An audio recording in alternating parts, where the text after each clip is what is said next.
open world. Whether it's private or public, opaque or transparent, closed or open, controlled or free. That's what the internet culture, I think, is about now, is trying to figure that out. And you, the great, elegant organizers of information and communities, you've got to be part of this. You have to be evangelists, I think, for these new means and these new tools.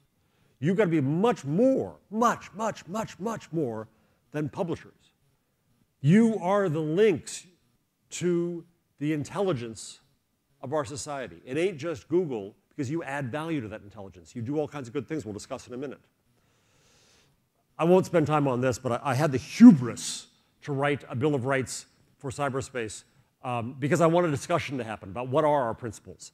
John Perry Barlow, the Grateful Dead lyricist, wrote a magnificent Declaration of Independence for cyberspace that he wrote at Davos in 1996. I recommend it highly. It's overwritten as hell, and it's a great deal of fun. And it says to governments and corporations, stay out. You do not have the consent of the governed here. This is ours. And so if it is ours, then we better figure out under what principles it operates. We better come together to do that. I think you can have a role in that. Because Gutenberg created the greatest tool of publicness in our history. And now we are creating the new tools of publicness. And that, to me, goes back to this key of why I think Habermas is wrong and why the Canadian scholars are right. Because the stage and maps and art and markets and books enable people to create publics, and we now, all of us, have that power and ability. So the question is, how do you empower the best of those? What do you bring them?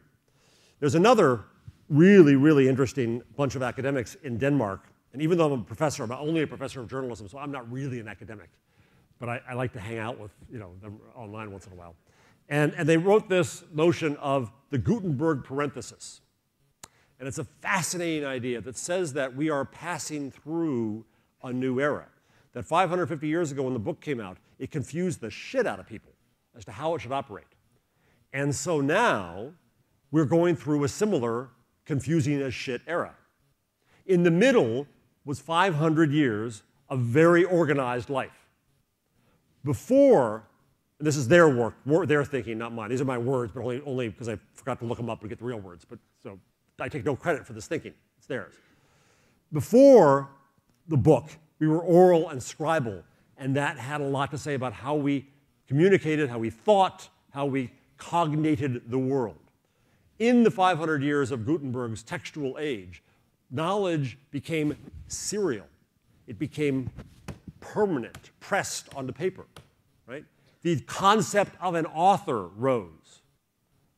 When the book came out, some authors in that period, according to Eisenstadt, were scared because they didn't know that they wanted to have their ideas public and permanent.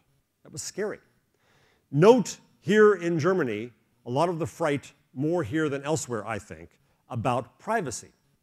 There's a phenomenal thing going on right now where there is a discussion of a Verpixelungsrecht, the right of a building to be pixelated in Street View. Honest to God. I, American, find that kind of ridiculous. I think that the public space is ours. The public sphere is ours. The public owns the public. When you diminish the public, you steal from us, the public. But every culture is different. The Germans go crazy about Street View and Facebook and Gmail and all kinds of things. However, as I observed when I came here a year ago, when you go to, as I hope to tonight in the hotel, when you go to the German sauna, it is, as they say, gemischt and nackt, mixed and naked. To an American, that's shocking. I wouldn't do that, says an American, right? Well, the Germans force us to answer the question, why is the public public and why is the private private? And we're going through this phase now when we're all trying to answer these things in new ways. And I know this is a little off topic, but it's the top of my book, so I can't help myself. And I think that you are the vanguard of publics. You empower talented people to find their public. I think if you ask what you really are in the range of newspapers or AOL or Yahoo, that's what I would say that you really are. But that means that we've got to change the way we think and what we value utterly, utterly, to go to this idea of being process and collaborative and distributed and beta. So, this is what I'd like to discuss.